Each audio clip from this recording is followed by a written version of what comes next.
Real Madrid ketika tanpa bola gunakan shape 4-4-2. Di sektor tengah, Real Madrid kalah orang akibat proaktifnya gerakan dari Alvarez. Pada fase penyerangan, Bellingham pun berhasil diisolasi oleh ATM, pun termasuk permainan switch play pasukan Ancelotti bisa ditekan. Ya, Atletico Madrid berhasil mengalahkan Real Madrid dengan skor akhir 1-0 di leg kedua Liga Champions Eropa dengan total agregat 2-2, membuat pertandingan ini harus dilanjutkan dengan babak tambahan waktu. Di extra time tidak ada kedua tim bisa menciptakan gol dan diselesaikan lewat tendangan penalti. Kemenangan bagi Real Madrid dengan skor 2-4. Sebelum lebih jauh, aku pernah pesan untuk ingat ke teman-teman, ketika teman-teman tonton video ini jangan lupa tekan tombol like dan tombol subscribe, karena aku mendapatkan data statistik banyak yang nonton kanal YouTube Tomideski ternyata belum menekan tombol subscribe. Jadi aku harap kawan-kawan melakukannya. Kita masuk ke papan taktik. Di atas kertas Atletico gunakan pola 1-4-4-2, pun termasuk Real Madrid di atas kertas gunakan pola 1-4-4-2. Pada fase bertahan, Real Madrid akan menggunakan struktur 4-4-2 yang berubah fase attacking yang dilakukan oleh Atletico. Mereka memang gunakan 4-4-2, tetapi terkesan seperti menggunakan 3 back di belakang. Reinildo, pemain sebelah kiri, akan menjaga sisi kelebaran bagi Atletico. Kemudian Lenglet di sini posisinya, Jimenez di sini, Llorente akan di sini. Untuk di posisi sebelah kanan, Gue Simeone. Nah, untuk sektor tengah, bagi Atletico Madrid, mereka unggul orang. Mengapa? Karena secara posisi De Paul akan bergerak di sini, mencoba mengikat Tchouaméni. Kemudian Gallagher akan bergerak di sini, mencoba mengikat Modric. Nah, sebagai holding defensive midfielder Atletico ditempati oleh Barrios.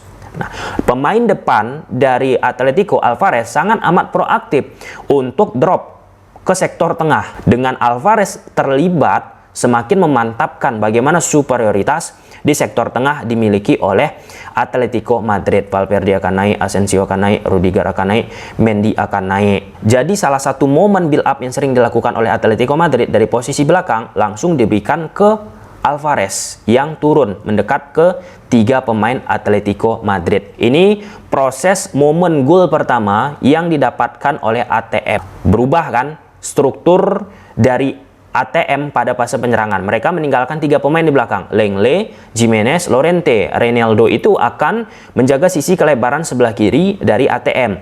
Di sektor tengah ATM, kawan-kawan, mereka unggul orang, Gallagher, Barrios, Rodrigo, De Paul. Saat tanpa bola, Real Madrid gunakan shape 4-4-2. Pada momen ini, Lenglet langsung melakukan permainan bypass menuju ke Alvarez. Bola tersebut coba diantisipasi oleh pemain Real Madrid, ternyata second ball-nya jatuh ke pemain ATM. Dan terciptalah sebuah proses gol yang sangat amat ciamik dilakukan oleh Gallagher. Jadi ada keterlibatan epic lah ya dilakukan oleh Alvarez. Nah, jadi dengan permainan Atletico Madrid, besar banget nih peran yang dimiliki oleh Alvarez untuk bisa menciptakan chaos ke struktur pertahanan yang dibentuk oleh pemain Real Madrid. Direpetisi oleh pemain Atletico Madrid pada fase penyerangan yang mereka lakukan. Saat tanpa bola, Real Madrid gunakan shape 4-4-2. Di sektor tengah dari ATM, unggul orang lagi, Gala, Barrios, Paul menghadapi Modric dan Tchouaméni, plus ditambah oleh Alvarez yang drop ke bawah kawan-kawan untuk menerima bola dari Lenglet, maka jelas, tegas, 4 versus 2 terjadi. Jadi sangat amat nyaman bagi Atletico untuk mengalirkan bola. Dan ini bagaimana proses terulang dilakukan oleh pemain-pemain Atletico Madrid. Saat tanpa bola, Real Madrid gunakan shape 4-4-2. Gala, Barrios, Paul, peran mereka, kawan-kawan, mencoba menarik itu perhatian dari gelandang-gelandang Real Madrid. Sehingga Alvarez yang melakukan drop, maka akan bisa mendapatkan bola dan menciptakan sesuatu terhadap lini pertahanan yang dimiliki oleh Real Madrid. Sayang memang ketika Atletico Madrid sudah rapi membangun serangan kawan-kawan, di daerah final touch, di daerah akhir tidak begitu presisi bagaimana cara Atletico Madrid untuk memanfaatkan tatanan yang sudah dikelola. Oke, bagi Real Madrid pada fase penyerangan yang mereka lakukan, mereka pertama melakukan permainan switch play. Mengapa itu dilakukan? Karena untuk bisa merenggangkan struktur compact 4-4-2 yang dimiliki oleh Atletico Madrid. Tchouaméni coba nih memberikan bola diagonal ke samping untuk merenggangkan, menarik Llorente gue. Nah, ketika renggang, ada space yang coba dimanfaatkan oleh Real Madrid. Nah, menariknya teori kedua yang terjadi di atas lapangan, Bellingham kawan-kawan terus-menerus dijaga ataupun diperhatikan sangat erat oleh pemain Atletico, khususnya di momen ini Rodrigo De Paul. Kenapa? Karena Bellingham memiliki artikulasi penting dalam merajut sisi penyerangan dari Real Madrid. Sederhananya kawan-kawan, jika Bellingham tidak dekat pada fase penyerangan build up yang dilakukan oleh Real Madrid, maka serangan itu tidak akan berbobot. Dan ketika Bellingham jauh dari kotak penalti, maka serangan dari Real Madrid pun tidak begitu istimewa, sehingga akan lebih mengandalkan permainan individu. Nah, saat Bellingham dekat itu kepada rekan-rekannya yang handling bola, maka akan terciptalah permainan third man run, permainan segitiga yang sudah kita bahas di video kemarin soal permainan Bellingham dan Real Madrid secara utuh. Nah, di sini Llorente dan Gui sangat amat prominent untuk mengantisipasi Vinicius dan Mendy, pun termasuk Bellingham kawan-kawan disoroti terus gerakannya oleh Rodrigo De Paul, sehingga apa yang dilakukan oleh pemain Real Madrid patah lagi. Ini proses penyerangan dilakukan oleh Real Madrid lagi. 4-4-2 saat tanpa bola dimainkan oleh Atletico Madrid. Nah, di sini pemain Atletico Madrid dengan jelas menandai masing-masing pemain Real Madrid di sektor sebelah kiri. Llorente ke Vinicius, Paul ke Bellingham, Gui, Simeone ke Mendy. Salah satu catatan penting kawan-kawan, pada saat bola itu dialirkan ke posisi Mendy dengan sangat agresif, sayap tanpa bola yang dimiliki oleh ATM langsung mengganggu, khususnya Gui kawan-kawan. Nanti akan banyak klip yang akan kita tampilkan. Nah, di sini pemain dari Real Madrid ujungnya coba melakukan permainan segitiga lewat Bellingham. Karena berhasil dibaca dengan baik oleh pemain ATM, serangan tersebut pun patah. Lihat, Rodrigo De Paul mengantisipasi gerakan tanpa bola yang dilakukan oleh Bellingham. Nah, ini permainan switch play kembali dilakukan oleh Real Madrid saat tanpa bola. ATM menggunakan shape 4-4-2 yang sangat amat compact, dan Bellingham yang terlalu jauh ke sektor tengah turun kawan-kawan, membuat artikulasi daya attacking yang dimiliki oleh Real Madrid pun tidak begitu kuat, sehingga permainan skill individual dari Vinicius coba terus-menerus diandalkan. Dan Vinicius pun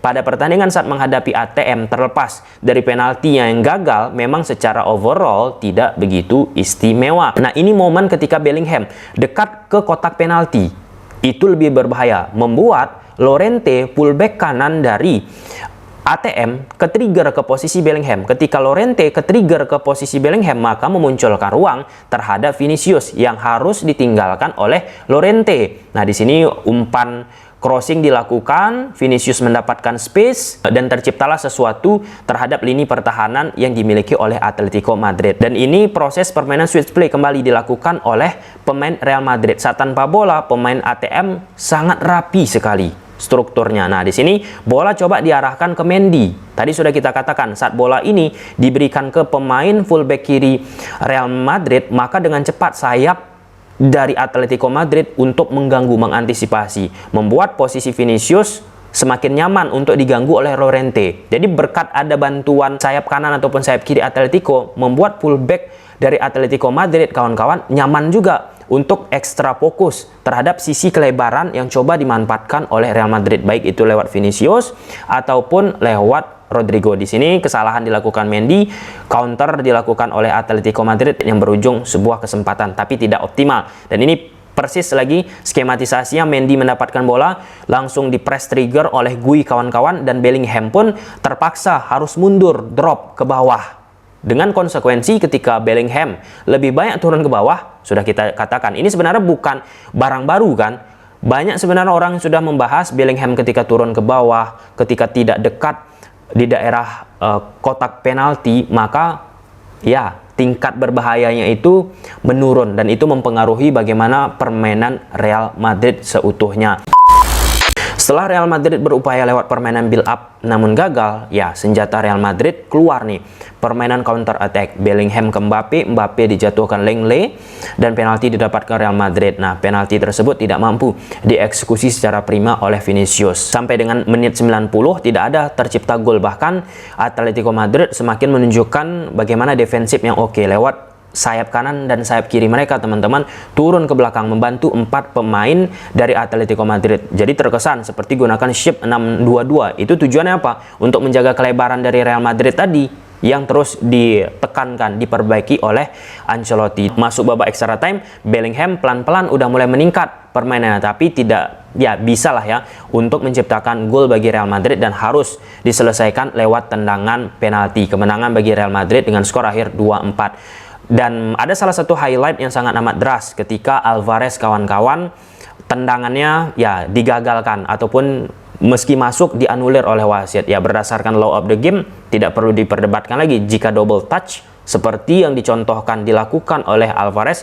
memang harus digagalkan, dan itu tentu merugikan kan bagi Atletico Madrid. Nah, jika kawan-kawan bertanya apakah keputusan wasit sudah tepat double touch Alvarez itu, menurut aku sudah tepat karena banyak barang contoh yang bisa kita lihat dari angle kamera yang lebih proper ketimbang angle kamera dari Liga Champions Eropa. Jadi kesimpulannya kawan-kawan, Atletico Madrid sebenarnya sudah rapi mainnya. Ketika penyerangan mereka unggul orang di sektor tengah, peran yang sangat amat baik dilakukan oleh Alvarez. Kemudian pada fase defensif pun Atletico Madrid proper juga mengisolasi Bellingham, menjaga sisi kelebaran, bagaimana fokus mereka menandai permainan switch play yang diterapkan oleh Atletico Madrid. Dan ya, Real Madrid ketika mereka buntu, ketika mereka kesulitan, selain diiringi mentalitas yang kuat, memang selalu ada faktor luck. Nggak semua tim bisa mendapatkannya. Salah satu faktor luck bagi aku saat Alvarez melakukan double touch itu keuntungan bagi Real Madrid dan meningkatkan performa dari Real Madrid itu sendiri. Gimana menurut kawan-kawan? Silahkan tulis di kolom komentar. Gila memang Real Madrid.